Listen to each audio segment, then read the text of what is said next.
my name is Shiny and today I will be discussing the topic about how do organisms reproduce. So reproduce itself is to produce something new. Fine. So the reproduction take place only in living organisms and it is defined as a biological process where plant, animal and other organism or different organism give birth to the newborn. Fine. So there are two types of reproduction. One is asexual and another is sexual reproduction. Now let us see about the sexual and asexual reproduction. So in asexual, the number of parents involved is only one, but in sexual, two parents are involved. So resemblance with the parents. In asexual, totally clonal, totally identical. But in sexual, not exact, but some features come from the male parent and some feature comes from the female parent. Now type of cell division.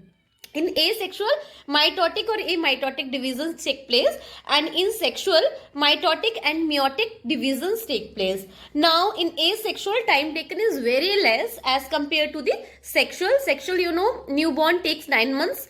Okay, so adaptability in asexual is very less because only single parent is involved, but as compared to sexual, their adaptability is more. So mode of reproduction in plant, two types of mode. One is asexual mode where new plants are grown or new plants are obtained without producing the seeds, and in sexual mode new plants are formed or obtained after producing the seed. So asexual reproduction, there are many types, 5-6 types. So one of the type is vegetative propagation. So vegetative propagation is the method where words are formed in the root, stem or the leaves, and after some time or after some days it gets into the new plant. Then this is a vegetative propagation.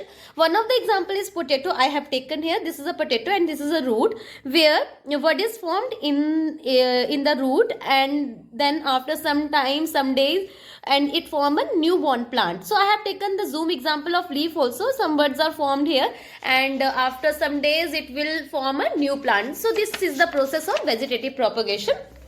Now next process is budding. Budding is the best example of yeast is the best example of budding. So a new outgrowth is seen in the main body of the organism, and after some day it get matured and it form two individual parents' bodies. So this is the example. Yeast outgrowth is seen here, and when it get matured and it get time, then it form into the two new yeast cell. So in this turn produce more words. It is this way there is a production of new words, and chain continue forming the number of yeast cell in less number of time.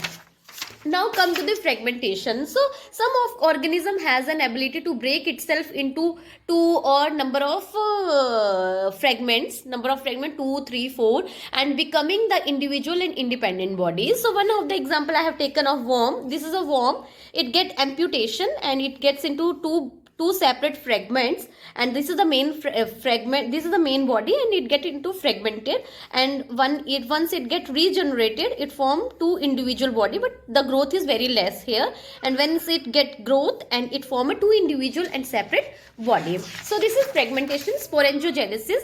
In a unfavorable condition, the organism form a sac-like structure.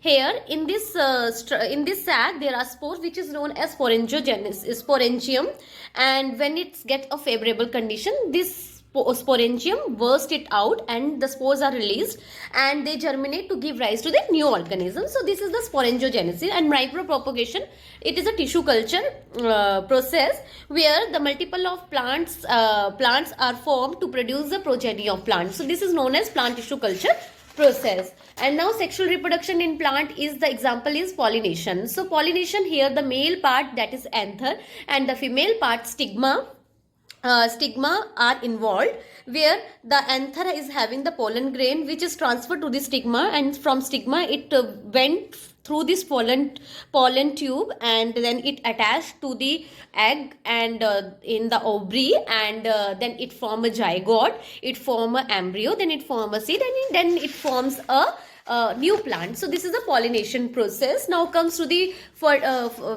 this reproduction in animal. So reproduction in animal also there are two methods, that is asexual and sexual. First of all we will study about the sexual, that is external and internal reproductions take place, and here external means the male and the female gametes are involved or fuse together outside the main body, and in internal the male and the female gametes are produced in are involved inside the body. So in asexual reproduction, the one is budding, another is fission, third is fragmentation, and fourth is parthenogenesis. So this method I have already mentioned you, and one of the parthenogenesis, here the male body is not involved but female body is involved, and one of the example is honeybee at ant. So thank you so much for this time. Thank you.